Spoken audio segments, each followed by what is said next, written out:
Let's just live outrageous lives. Let's just stop playing normal. It's why you're doing a show like this called Rock Everything. And that's why I am now speaking on stages globally around, everywhere I can, because I have a different perspective. I know that. And maybe because I've witnessed so much or survived so much, or who knows, and I don't really care. All I know is if you're listening to this, it's now your time. If you're lucky enough to be within the sound of my voice, you're in exactly where you're supposed to be at this moment.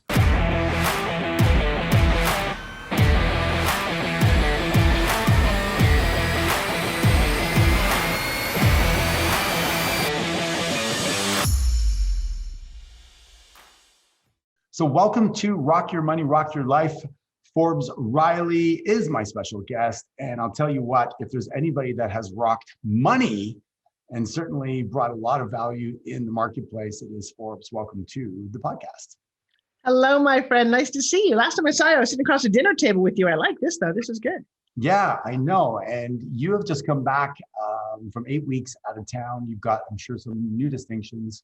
But I want to take people back to I visited your studio and you took me on a tour of all the people that you've met. And I think that a lot of people probably don't know the storied life you've had when it comes to meeting a lot of really cool people.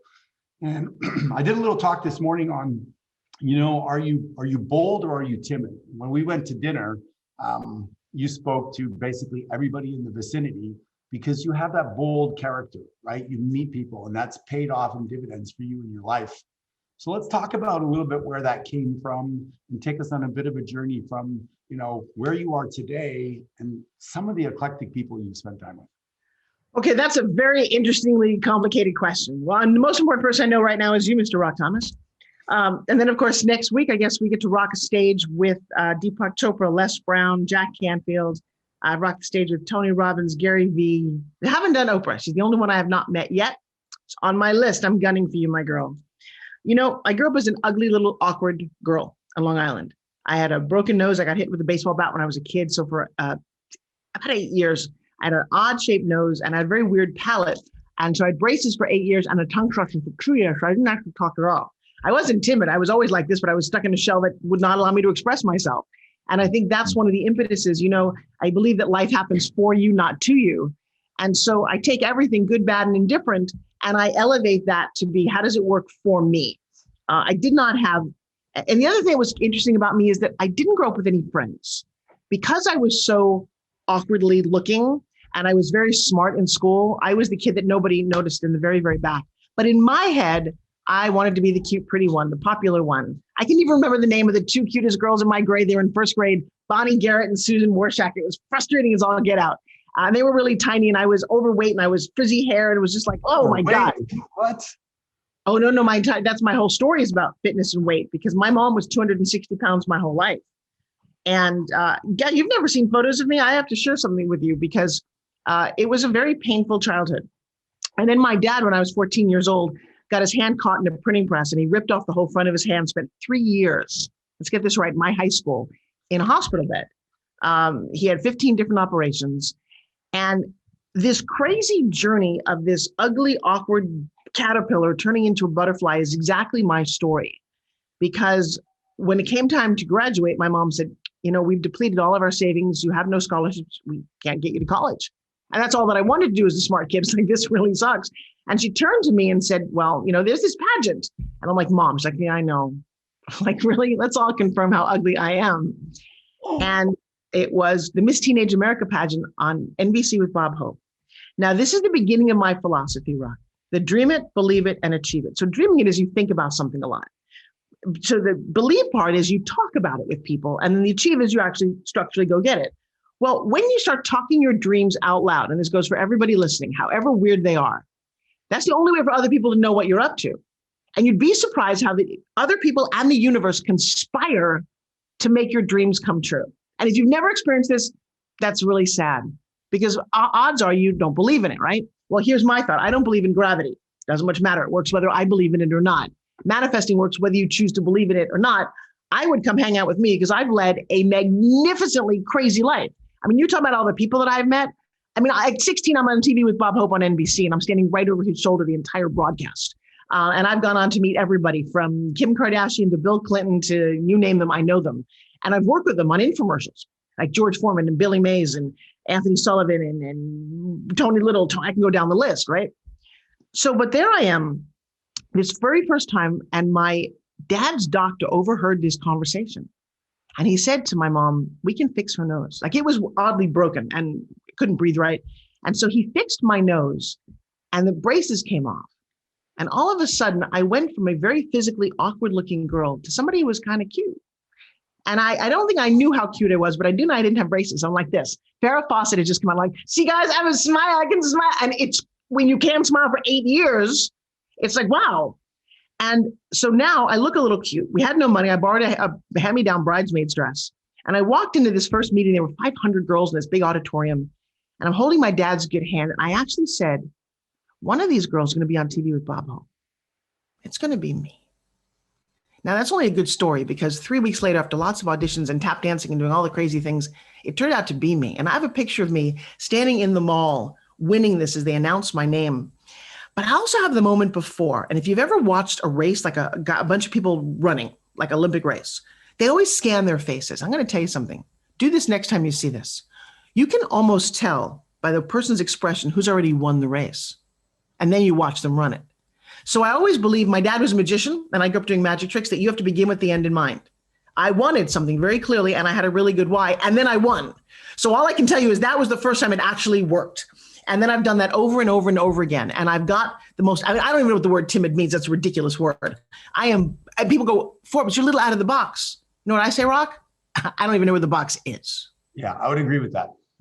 By the way, you've shared so many things, but I want to cut right to the core of this because there's so many people that want to live this epic life, but they don't, that second part that you talk about, believe in themselves. So they're going to do something and they have doubts. You have boldly done things. What is the difference for you between, are we born with this innate passion, desire, drive, or did you respond to your environment and go, I don't want to be the ugly duckling. I want to stand out. I want to hear that inner narrative, because so many people go, I can't be Forbes Riley. I can't be Michael Jordan. Well, guess what? No, you can't. You can't be Forbes Riley. You can't be Michael Jordan. You can't be anybody other than you. That's a stupid narrative. Okay. Let's get real about this. People, you guys, here's what happens. We're all born the same way. Let's not pretend that he's born an entrepreneur, but we all go to school. And that's where you get messed up. In school, remember this? Can you go to the bathroom? Can I ask a question? You have to ask permission. Do you know that you're asking permission and denied permission thousands of times before you're a teenager? Thousands. And you're pretty much told you can't do things. You can't go out if you want. I mean, and by the way, some of them are good for you. You can't pull a bookcase down on your head when you're 2 years old. You can't put your hand in fire, but you're told all these permissions. And that is the way a society keeps people in line. Well, because I was so odd, I missed the memo about permissions. I just didn't. I mean, I went to my first grade teacher's wedding. I was 6 years old, invited to a wedding. I was doing linguistics with my elementary school professor, Mr. Kilroy, when I was 7 years old. And I built a computer with my dad when I was 8 years old with a full-on schematic, and had to stand there and lie to everybody about how I did all of this. I had these transformers, turned it on, and there was a magnet in my ring. And that's how we got the magnetic relays and the silicon strip. You're like, you're 8? So I didn't get the memo, and that really helped. So I just dreamed. I mean, I watched TV. Now, we all have the same energy to do this, but some people have a couple of skills. Like if you can hit a baseball really good, you're getting $10 million, you go to the major leagues. If you can play piano, you're doing concerts. My ability, I wanted to be an actress, and I wanted it. I just really, really, really wanted it. I wanted to stand on stage at the Academy Awards and hang out with cute people like John Travolta and Sean Connery, and it's what I wanted. And I also wanted very clearly to be James Bond. Now, what if it were true, Rock, that the only thing that's real is that if you want it, you will get it. But you got to stop doubting it, because you don't take a boat out in the ocean and go, I hope I get where I'm going. The pilot doesn't get into a plane with 300 people behind him, a massive thing that looks ridiculous that should never get off the ground. It's the size of a building, and go, God, I hope we get to New York. They don't do that. They have a plan. They practice. They have a skill. They get in the cockpit. They do what they're supposed to do, and they get there. And that's what people don't seem to understand. So it's not mythical, it's methodical. And I have to now write that down, because that was really good. Yeah, I'm going to get that one too. Yeah, really. But I'm making this up as I go along. That's I know, funny. but you're in flow. You're in flow. Well, but that's how I am right now, Ron. I'll tell you what, I unleashed something, and now I'm speaking at the highest levels because I've always had this inside of me. And do you play small? Yeah, shame on you. You know what? I didn't believe that I was enough. I didn't believe I was pretty. I was right. But you are the determiner. You're the pilot in you're the pilot in your plane. Okay. Yep. You get on. And number one, if you don't have training, go get training. You're not flying. I'm a pilot. I've been flying planes since I was 15 years old. Okay. Very easy to take. Yeah. Very easy to take off and land a little plane, but I'm not going to do it. There are lots of people behind me. Right. You got to study and train. And entrepreneurs are like, I just want to be in business. I'm a coach. Really? You took one life coaching class and you're a coach? No, you're not. You're a baby coach. And if you're under the age of 40, call me when you get a life before you decide to be a life coach, okay? Yeah. So I'm not sure what that's all about. But any real profession, any real craft, you study. And the reason that I'm good on stage and I can rock 10, 20, 30,000 people in an auditorium, you know why? I'm an actress. I've studied improv and body and motion and movement and crawled on the floor like an animal and barked like a dog and did all the things you do as an actress. So I understand my voice. And if I want to change my accent, I can do that anytime I want because that's my bag of tricks, right? And so that's part of what I do.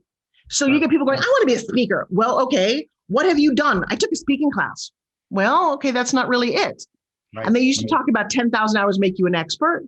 Well, I'm an expert times 100. I'm 61 years old. So you're never going to be me. And let's go back. You know, I did get almost everything I wanted. Actually, scratch that. I got everything I wanted. And how do I know that? Because I'm at an age where I got it. I have two beautiful kids. I gave birth to twins. They were healthy. They came out at 7 pounds each. I pushed them out. That was one of the things I wanted. I've got a pilot's license. I've starred in movies and television, and I get to hang out with the cutest man on the planet and get married to him next. Yeah, I'm pretty good. I can want more, and you always want more. I play a game called What Do You Want? And I push people. You know, I've gotten to a point now, Rock, where you not only can't be me, you do not want to be me, because if you want the highs in life, you got to get the lows in life. And so I've been at the lowest, almost at the lowest of low. I don't want to go any lower. I'm pretty good. But the death of both my parents at 70 from cancer, the murder of a little boy that I raised for 12 years. So I don't think that any of you have that in your wheelhouse, right? My wedding photo, because he was best man at my wedding, was on the cover of the LA Times. That's got to really suck. I went to a murder trial of a boy that I raised, and there's a guy in jail for 52 years to life that I'm going to make sure he stays there. That's a crappy call to get every once in a while. His family wants him out. And yeah, you know, he can get out when Dexter comes back. That's an interesting thing. 3 years ago, Joshua and I with the Mandalay Bay, I was all excited. I'm hanging out with Grant Cardone and Kevin Harrington. Minutes after that, they all go downstairs to play poker. I go outside to take a picture with Joshua. And on my iPhone, we're eyewitness to the worst massacre shooting in the history of this country. I physically watched it as the guy below me killed the people at the concert below me, was in lockdown for 11 hours. I almost died from that PTSD. So if you're going to go that low, let me tell you something. I'm grateful that I've experienced what I have because I'm a good communicator. I mean, I was all over the news for the next 2 weeks, from CBS News to Piers Morgan and Good Morning America, Good Morning Britain, Good Morning Japan. And you kind of come to realize at some point, as Les Brown said, the two greatest days in your life, the day you're born and the day you figure out why you were born. Now, here's the thing. In your 20s, knock it off already, will you? Do you know what I did you want to be Forbes Riley? You know what I did? I went to work at Club Med all around the world. I scuba dived and water skied because I go back to, I want to be James Bond. And that was my entire business plan. I was going to jump out of planes and scuba dive and snow ski, and I had no money and no idea how. The difference between me and most of you is that I never say this phrase. And if you say this phrase around me, I make you give my charity $10. Stop saying, I don't know. I don't really care what you know and you don't know, and the universe doesn't care. I'm going to get to New York and I'm in LA. How do you get there? Don't say it. Just go, okay, I could go by land, I could go by sea, I could swim around the North Pole. But if you don't say, I don't know, you're left with what options and what can I create? And so if you're a creator, you start with a blank piece of paper and go, what do we do now? The second thing that makes me very unique, and I know this, is that I'm a magician. My dad and we do magic tricks. I can make things disappear and appear, and I can make anybody anywhere go, oh my God, that's amazing. Well, it's not amazing, it's a trick. Why did you say it was amazing? So I'm a study of human psychology and how humans behave and what makes them want to do things, what makes them want to take out a credit card, what makes them want to engage. Then I studied NLP and I studied hypnosis, remember? So are you born or you're made? It doesn't really matter. Do the work if you want the result. If I want to be a professional athlete like Joshua, who's going for Mr. Olympia, 2 hours a day in the gym, and everyone says, I want to look like you. And I'm like, no, you don't want to look like him. He worked so freaking hard that you would collapse. He's a vegetarian eating Brussels sprouts and rice and 2 hours every day in the gym. You do not want to be him, and you will not look like him because of that. So you have to get aligned with what is it you do want. I became best friends with Les Brown. You know why? Because I wanted it. I wanted to be the most amazing female speaker on the planet. If you're going to do that, you got to hang out with the world's greatest male speakers, because there was no female amazing speakers to even use as a role model. So that's just a little bit of an interesting path. Yes? Yes, and a great answer to a question. So that being said, let's ask the question behind the question, which is, how does each person become the best version of themselves when most people believe their doubts? Well, what is the when part? Stop believing. Okay, number one, stop believing you're not great. We are told when we're younger, she's so conceited. She thinks she's special. Well, but you are. So number one, and I have a little permission card. You should guys go get it. It's a steel card that says, I hereby grant you permission to believe anything you want. In fact, here, want to believe? Okay. Now, a rock water. Shh. Now everybody who watches me is going to believe in their heart that they are special. They were born for greatness. Poof, there's your power. I'm the Wizard of Oz. Oh, wait, there is no Wizard of Oz. Because when Dorothy and the Scarecrow and the Lion and the Tin Man went to get a heart and a brain and to go home, oh, great wizard, help me. What was the wizard? He was a little con artist. He was a little carnival barker behind a curtain. There's no wizard unless you believe there is. So he then said you had it inside you all the time. So I'm going to start with that. You've got whatever it is that you need. Now, how do I know this? Because some people, the weirder and more awkward it is. I have a gentleman who had his arms and legs amputated. He's a major motivational speaker. I've got Candy. She's 3'4" tall. She's living her path. And I've got a woman, you don't want to be her either, who's got a tumor on one half of her face, who's now modeling. So if we're all special in our own unique way, number one, you got to look in the mirror and go, this is it. This is as good as it gets. This is my nose, my eyes. You can change a couple of things. You can change this if you want, maybe fix your teeth. But short of that, you're not changing your height. You can change your weight. And so there's a little bit of self-acceptance. Look in the mirror and go, you know what? I'm enough. I'm not pretty enough or thin enough or rich enough or famous enough, but I'm never going to be. So I guess today must be as good as it's going to get. And that little self-acceptance is available to everybody, and it's free. So stop doing like I did and look at the cover of the magazine going, God, they're like 5'10" tall. They have perfect skin. No, Photoshop stretched them out and made their skin perfect. I am as perfect as I'm ever going to get. What I can change is my belief system. And the thing about a belief, that little in the middle, Liebe, it's a lie. Tell yourself a different lie. I've had people actually because I deal with a lot of people who've been raped, molested, hurt. I do a breakthrough training that is second to none. I give a complete 100% money back guarantee. I guarantee I will be way more effective than any therapy you have ever been to. It's a pretty bold statement, but I've had thousands of people go through my course, and that's what everybody seems to say. So now I'm going to start saying it. And that's available to you. Because one, if you start out as great, whatever is, whoever you are, it starts out with your belief. The second you give that belief over to somebody else, you lose.